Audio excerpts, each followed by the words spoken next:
It's exciting with the NFL, right?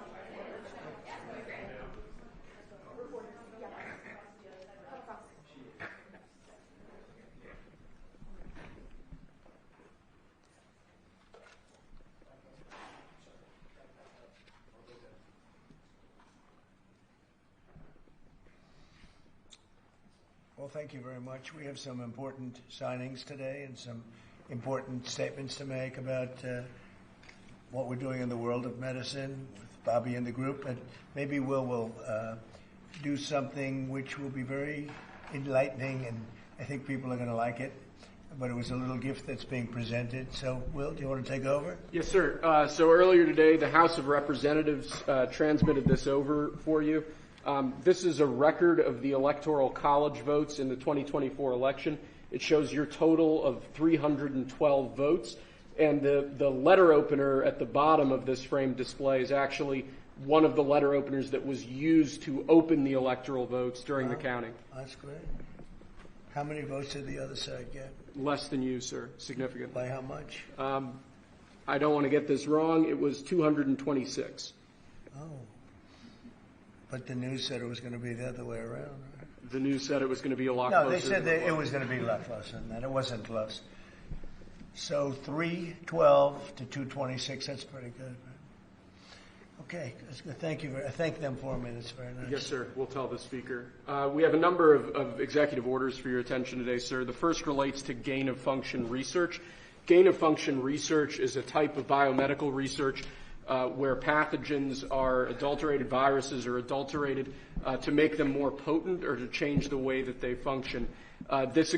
Many people believe that gain-of-function research was one of the key causes of the COVID pandemic that struck us in the last decade. What this executive order does, first of all, it provides powerful new tools to enforce the ban on federal funding for gain-of-function research abroad. It also strengthens other oversight mechanisms related to that issue and creates an overarching strategy to ensure that biomedical research in general is being conducted safely and in a way that ultimately protects human health more. It's a big deal. It could have been that we wouldn't have had the problem we had. Right? A lot of people say that, sir. If we had this done earlier. Thank you. Okay, go ahead. Many actions that you've taken so far in this administration, sir, are related to onshoring manufacturing and onshoring supply chains. One of the most important supply chain issues we currently face as a country is our pharmaceutical supply chain. This is an executive order intended to promote domestic manufacturing of pharmaceuticals.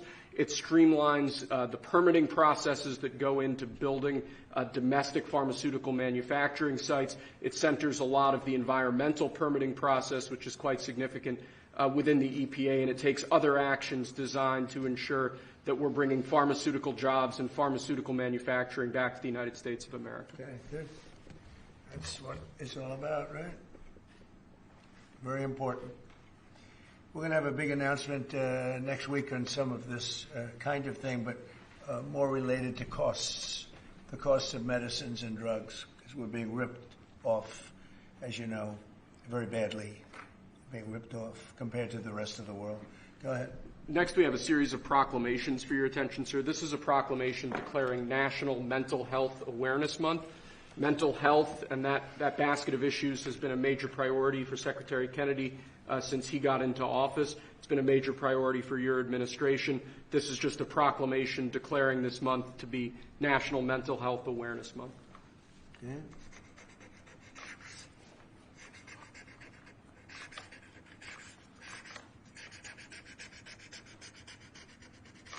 See, no auto pen. Isn't it nice? Isn't it nice to have a president that doesn't need an auto pen, so that somebody that you have no idea who the person is, who's actually the president of our country, they ought to look into that auto pen stuff. That's not right, what took place for 4 years.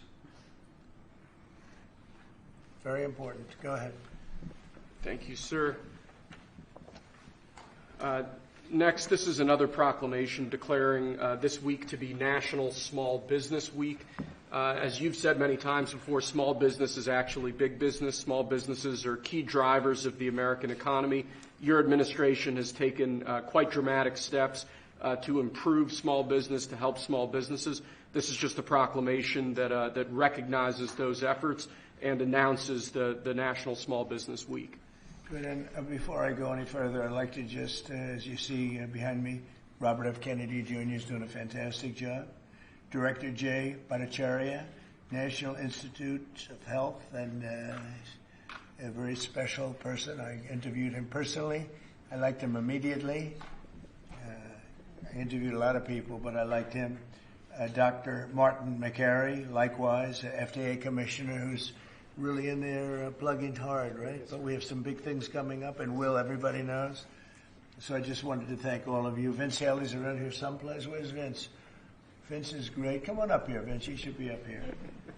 He's been with me for a long time. He's an expert on policy and speech writing, too, along with Ross, right? Yes, sir.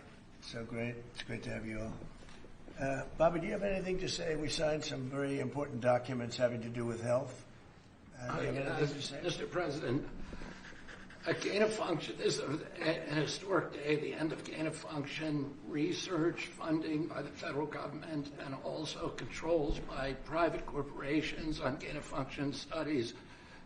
This was the kind of study that was engaged in by the United States military and intelligence agencies beginning in 1947. By 1969, the CIA said that they had reached nuclear equivalency, that they could kill the entire U.S. population for 29 cents a person. That year, President Nixon went to Fort Detrick and announced a unilateral end to this kind of research, what they called dual-use research, research that was for vaccination and also for military purposes. He then persuaded over 180 countries to sign the Bioweapons Charter in 1973. That basically ended gain-of-function research around the globe until 2002.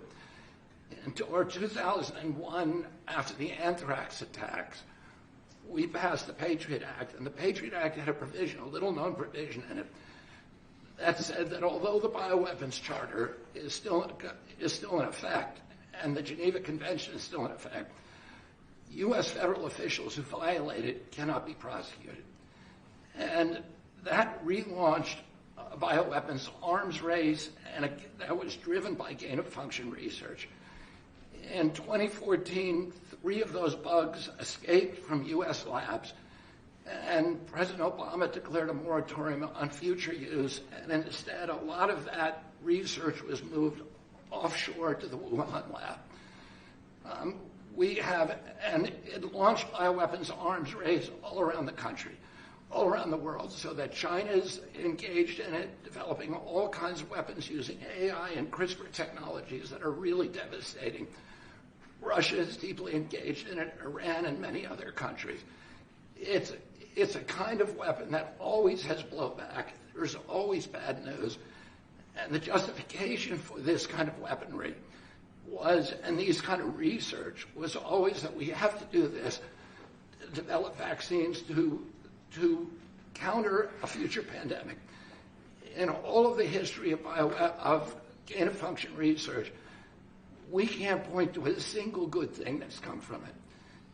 And today, I commend President Trump for his courage and his vision in ending U.S. bioweapons research. And Jay, I'd love you to talk a little bit about it. Yeah, Jay? Sure. This is a historic day. The conduct of this dangerous gain-of-function research, which aims at taking pathogens and making them more virulent, more transmissible in humans, many scientists believe is responsible for the COVID pandemic. The conduct of this research does not protect us against pandemics, as some people might say. It doesn't protect us against other nations. What it does is there's always a danger that in doing this research, it might leak out just by accident even, and cause a pandemic. Any nation that engages in this research endangers their own population as well as the world, as we saw during the COVID pandemic. This proclamation makes it so that most science is actually poses no threat to human populations. The vast majority of science will go on under this as normal. But the fraction of this research that has the risk of causing a pandemic harming every single person on the face of the earth, we're going to put in this proclamation, this executive order puts in place a framework to make sure that the public has a say, that if such a risk is being taken, that only scientists alone won't be able to decide that. That in fact the public can say, no, don't take this risk. And I'm really, really proud to be here with President Trump, who's signed this order, ending this research, for the first time putting in place a real regulatory framework to make it go away forever. So it can leak out like from Wuhan, and a lot of people think that. I think I said that right from day one. It leaked out whether it was to the girlfriend or somebody else, but scientists walked outside to have lunch with the girlfriend or was together with a lot of people. But that's how it leaked out, in my opinion, and I've never changed that opinion. So it can leak out innocently, stupidly, incompetently, but innocently, and half destroy the world, right? That's right. That's right, Mr. President. Mr. President, there are, I think, 3 leaks from BSL-3 and BSL-4 labs, our highest-rated laboratories, almost every week. There's no laboratory that does this right. There's no laboratory that's immune from leaks, and this is going to prevent those kind of inadvertent leaks from happening in the future and endangering humanity. The COVID outbreak cost 20 million lives and cost the world at least $25 trillion.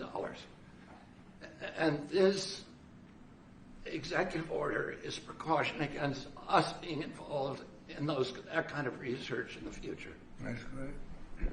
Very honored to do this. Marty, what do you have to say? It's unbelievable to think the entire nightmare of COVID was likely preventable. And you had good instincts early on, Mr. President, in suggesting it came from the Wuhan lab. That is now the leading theory among scientists. It was 5 miles from the hospital where it first broke out. So it's crazy to think that this entire nightmare was probably the result of some scientists messing with Mother Nature in a laboratory with technology exported from the United States, that is inserting a furin cleavage site. So I hope this does some good in the world, Mr. President. Thank you for doing it. Anybody have any questions on that? Yes, please. On your proclamation designating this Mental Health Awareness Month, can you speak to concerns people are having regarding your administration cutting $1 billion in mental health programs from schools? Well, we're looking very closely at waste, fraud, and abuse, of which there's tremendous amount. People on that shouldn't be on, illegal immigrants on, people that came into the country illegally. We have many of them, and we're looking for that. But for the population that's supposed to be there, it's perfecto. And they want us to do that. They don't want to have the waste, the fraud, and the fraud is big, by the way, or the abuse. Question? Yeah, please. Thank you, Mr. President. I actually have a question for Secretary Kennedy, if you don't mind. Go ahead. You mentioned the anthrax attacks of 2001. At Zero Hedge, we're working on a piece revisiting that, and I've heard you speak at length about how that was likely a conspiracy from the inside of the Bush administration. So with your new current position, would you consider re-looking into that, given the questions that I've heard you raise in the past? Well, we're not at this moment going back. I mean, the FBI has already done an extensive investigation. They said that the anthrax was Ames anthrax. That came from a U.S. lab. Their accusation was that it was released by a scientist called Bruce Ivins, who subsequently committed suicide. There are many people who believe that Bruce Ivins was falsely accused and that it was somebody else in the lab. It's not something that we're currently investigating, but it's something that the FBI, the fact that it came from a U.S. lab is something the FBI determined. Yeah, please. There have been several MAHA-aligned bills being proposed throughout the country, and I wanted to know what your thought was on that and the progress that Secretary Kennedy is making, first. And second, when you... no, I'm sorry. Let's answer the question. You want to go ahead? We've had a wave. I think we have MAHA legislation now in 36 states. In the past 2 or 3 weeks, I've been to Arizona, to Utah, to West Virginia, to Indiana, to sign SNAP waivers to get candy and soda off of SNAP, to change the school lunch program so that we're feeding our kids food instead of food-like substances that are made in laboratories. and to do a number of other initiatives that are being that are being driven by local MAHA movement, inspired by the president, and that are being signed into law by various governors. And we're very, very grateful for that. We've invited, Brooke Rollins and myself have invited the governors of all the states to apply for SNAP waivers, so we make sure that the supplemental nutrition assistance program is actually paying for nutrition and not sodas. 10% is now going to soda. There's no nutrition in a soda. And at the same time, you have like 19 attorneys general suing you and the Trump administration. Like, what do you make of that? Who are they? You have Are they attorney Democrats? general. Are they Yeah, they are Democrats? Democrats. Like crooked Democrats? Like really crooked Democrats? Is that who's suing? They know what they're doing. And what do you They're think just of the progress hurting our country. That's all. What's your These view are of progress? very dishonest people. They've lost their way. They've lost their confidence. They have no confidence. They have no idea what they're doing. They don't even know what they're suing for. So it's just one of those things. Yeah, please. Mr. President, on the pharmaceutical side, have you made any determination on kind of what those tariff rates may look like and the timing of those tariffs? I'll announce it over the next 2 weeks. Okay. Will, please. Oh, sorry. Do you have anything to say about this morning, what we just discussed? We have had this crazy system in the United States where American pharma manufacturers in the United States are put through the ringer with inspections. And the foreign sites get off easy with scheduled visits while we have surprise visits in the United States. Well, a scheduled visit is no inspection. So we are at the FDA delivering on this promise in the President's executive order and switching from announced to surprise inspections overseas. We're also not going to have our inspectors hanging out for 3 or 4 weeks. They're going to get in and out, and we're going to do more inspections with the same resources as a result. Good. Jay? I mean, I think it's very, very important that Americans have a drug supply, a pharmaceutical supply that they can count on. We saw during the COVID pandemic that the reliance on overseas production of pharmaceuticals led to shortages of essential medicines, and that's happened over and over again. Making America produce the drugs that it's long been able to produce is a huge priority, and this executive order the President just signed is going to make that possible. Vince, you're a big policy person. You've been so great for me for so long. What do you think? Well, sir, you've always said it's vitally important that we have national self-sufficiency when it comes to critical pharmaceuticals. We learned that in 2020. It was a key campaign promise. We've seen shortages in the past of critical cancer drugs, people on chemotherapy. We have to produce those here at home, and this is an important contribution to doing that. Good. Thank you. Any questions of them? Okay. Just 2 more, sir. We have a slate of 39 Senate-confirmed senior officials of your administration. This slate includes a significant number of new U.S. attorneys.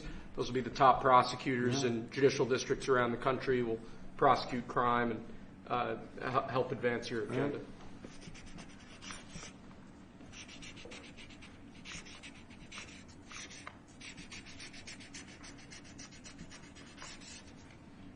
Okay, it's a lot of people, and they're very good people. I hope. Who knows? I hope so. Okay, thank you.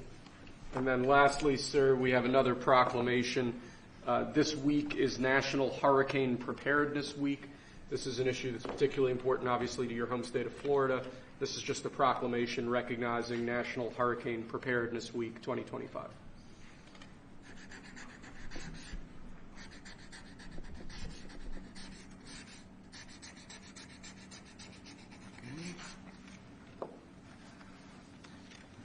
Thank you. Okay, thank you very much. I want to thank you. So we're going to be having some conferences next week. I'll also be going to Saudi Arabia and other places. We'll be going to UAE and Qatar. And some of you will be going with us, so have an interesting time. But I think we're going to have conference next week, which will be very important, having to do with the world of the medical. And I think it will be very productive. These are really very important that we signed today, and thank you very much for being here. Thank you very much. Thank you, everybody. Please.